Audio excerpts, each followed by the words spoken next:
This Good Morning Northwest morning sprint is brought to you by Bill's Heating and Air Conditioning.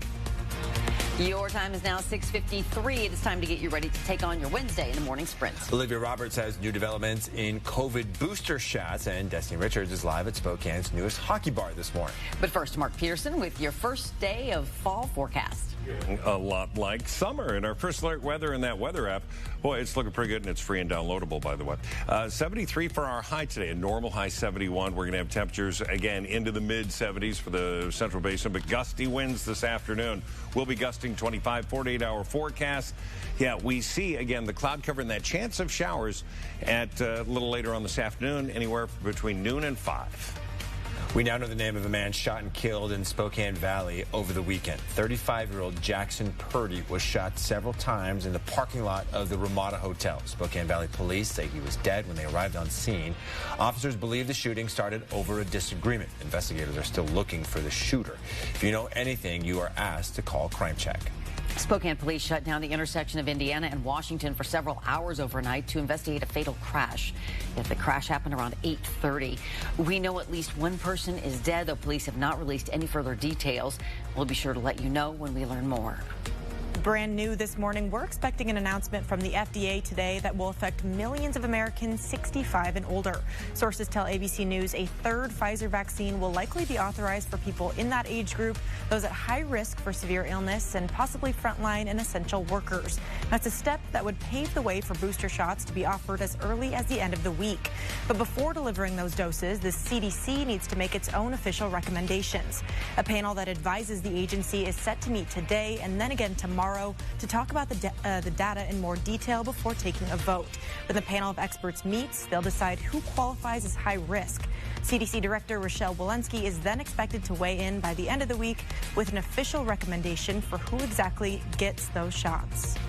Breaking news this morning, the U.S. plans to double its purchase of Pfizer's COVID shots to share with the world to 1 billion doses. President Biden is expected to announce the commitment at a virtual World COVID Summit he's hosting today.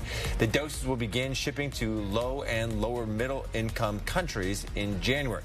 President Biden has promised to make the U.S. the, quote, arsenal of vaccines for the world. More than 160 million doses have already been shipped to other countries. A fire that broke out yesterday afternoon in Berry County is still causing level 2 and 3 evacuations this morning.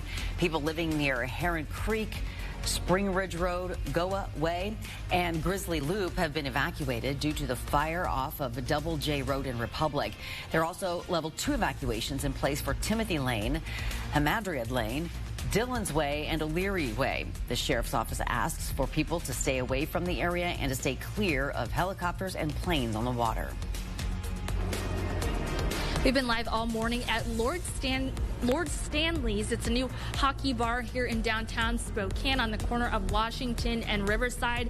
Of course, you can watch any sport here, but with all of the hockey themes here in the bar, it's perfect for hockey season, especially with that Chiefs preseason game today and the Kraken in Spokane at the Spokane Arena this weekend. So as you can see here, it is open from 11 a.m. to midnight, sometimes later. So if you want to come in and enjoy the game day food, all of the drinks here, it is open for all of those hours, so come on by. Othello High School has now moved to temporary distance learning. The district says COVID cases have put more than 200 students in quarantine. They started distance learning yesterday and will stay that way until October 1st. On October 4th, classes will switch to an AM/PM schedule. As long as the number of cases drops, in-person learning will resume on October 18th. Othello isn't the only local school making major changes in the classroom because of COVID-19, though. Yeah, no St. Mary's School District says starting today, school will be closed until October 11th. More than 30% of the district students are out of class because they're sick. Either they have been confirmed to have COVID or are in quarantine because of it. 20 to 30% of the staff is also out.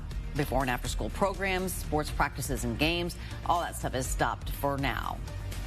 New COVID numbers from Spokane Regional Health show 20% of the most recently reported cases are in children between the ages of 10 to 19. With a vaccine potentially coming for younger children, health experts say it's the best way to protect them. In the past week, Spokane Regional Health reported 30 deaths. Coming up next on GMA, the latest on the surge of migrants at the border. The Biden administration under fire from both sides of the aisle as it moves ahead with mass deportations of thousands of migrants camped out at a bridge on the Rio Grande. GMA has new developments. We'll be right back.